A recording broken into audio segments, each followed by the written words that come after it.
Majelis Ulama Indonesia itu sudah punya fatwa soal keluarga berencana. Sudah lama. Nah, sudah puluhan tahun tuh sudah ada fatwanya. Kapan boleh, kapan tidak boleh, mana yang boleh, mana yang tidak boleh, itu sudah dibahas oleh Majelis Ulama Indonesia. Nah, salah satunya Majelis Ulama Indonesia mengharamkan yang namanya vasektomi dan tubektomi. Nggak boleh.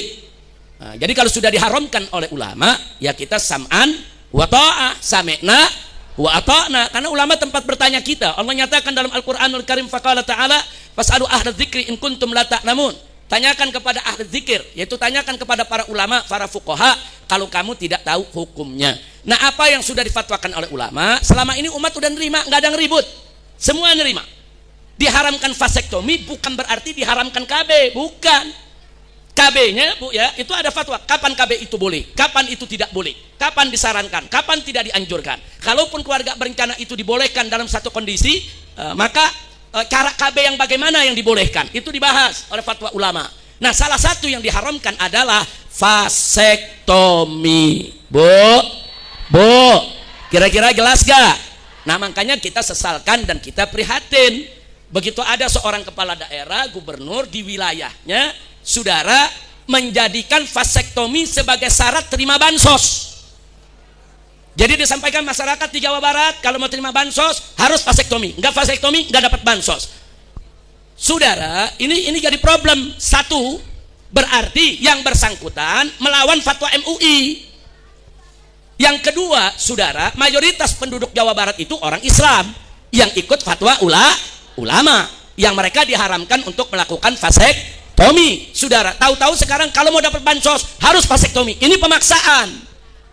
Dan kalimatnya kasar, kalau miskin jangan punya anak. Innalillahi wa inna ilaihi rajiun. Ini yang tadi disinggung oleh Dr. Bahar. Soal punya anak gak punya anak, ini bukan soal kayak miskin, bukan.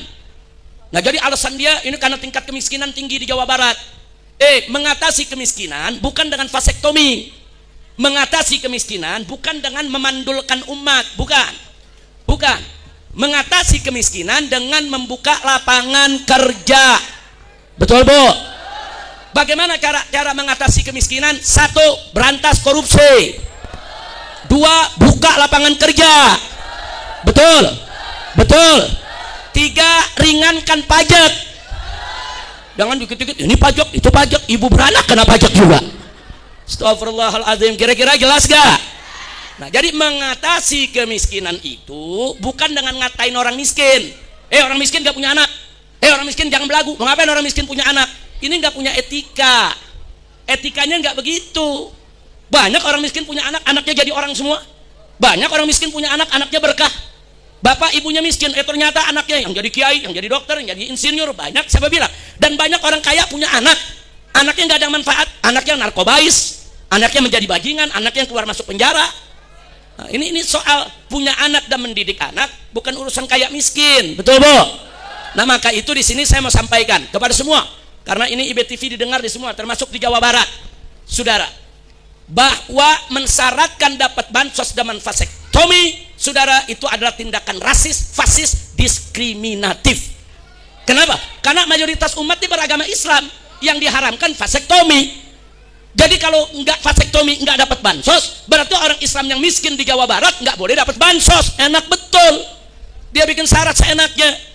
Nggak bisa, saudara, vasektomi haram, titik, kecuali dalam kondisi yang sangat darurat dengan adanya fatwa ulama. Dr. Bahar tahu betul itu. Perempuan yang punya kanker rahim umpamanya, yang udah nggak mungkin hamil lagi, kalau hamil membahayakan jiwanya, itu persoalan lain. Dalam keadaan darurat, dalam keadaan normal nggak boleh, saudara. Vasektomi, tubektomi nggak boleh sembarangan. Yaitu umat Islam mengikuti memenuhi syarat-syarat tadi hanya untuk dapat bansos. Nah, saya himbau kepada seluruh umat Islam yang ada di Jawa Barat atau dimanapun juga, kalau mendapatkan bansos harus vasektomi, buang bansosnya.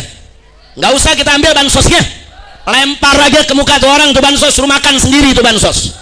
Setuju? Takbir. Kenapa jadi gara-gara bansos kita mau korbankan syariat kita, saudara? Nah, tapi saya minta juga kepada para advokat, kepada para ahli hukum, kepada para pengacara, turun tangan. Kalau betul bansos itu disyaratkan vasektomi, seret gubernurnya ke pengadilan. Seret, saudara. Itu nggak bisa, itu rasis, fasis, diskriminatif, melawan ulama dan melakukan yaitu ketidakadilan terhadap umat Islam, saudara. Jadi kalau jadi gubernur nggak ngerti agama, ya jangan sembarangan fatwa. Kalau nggak tahu fatwa, tanya ulama. Kalau belum tahu, oh ternyata nggak boleh, ya tarik, minta maaf, istighfar, maaf, saya nggak tahu kalau vasektomi itu haram. Maaf, saya nggak jadikan itu syarat. Nah kalau dia tobat, sadar, silakan, kita nggak tuntut, saudara. Kira-kira jelas tidak? Ada aja yang bikin kita puyeng, Bu ya. Bu, lagi ngaji enak-enak, Bu ya. Enak gak Bu ngaji? Enak gak Bu ngaji? Ada aja yang ganggu syariat. Pegal gak Bu? Pegal gak Bu? Nah makanya kita nggak bakal biarkan, nggak bisa. Siapapun, bukan gubernur Jawa Barat saja, gubernur dimanapun, termasuk presiden sekalipun nggak bisa. Kalau syarat terima bansos harus pakai vasektomi, berarti Anda melanggar fatwa Majelis Ulama Indonesia. Berarti Anda melakukan ketidakadilan terhadap umat Islam yang mayoritas. Banyak yang menerima bansos gara-gara urusan vasektomi, kemudian mereka tidak boleh menerima bansos. Nggak bisa, itu ketidakadilan dan itu harus dilawan. Mudah-mudahan Bapak Presiden maupun para gubernurnya Allah berikan taufik dan hidayah. Allah berikan kesadaran untuk kembali ke jalan Allah. Kalau kemarin mereka tidak tahu, sekarang sudah tahu, tubu ilallah, taubatlah kepada Allah dan tarik itu syarat-syarat sesat yang bertentangan dengan aturan syariat.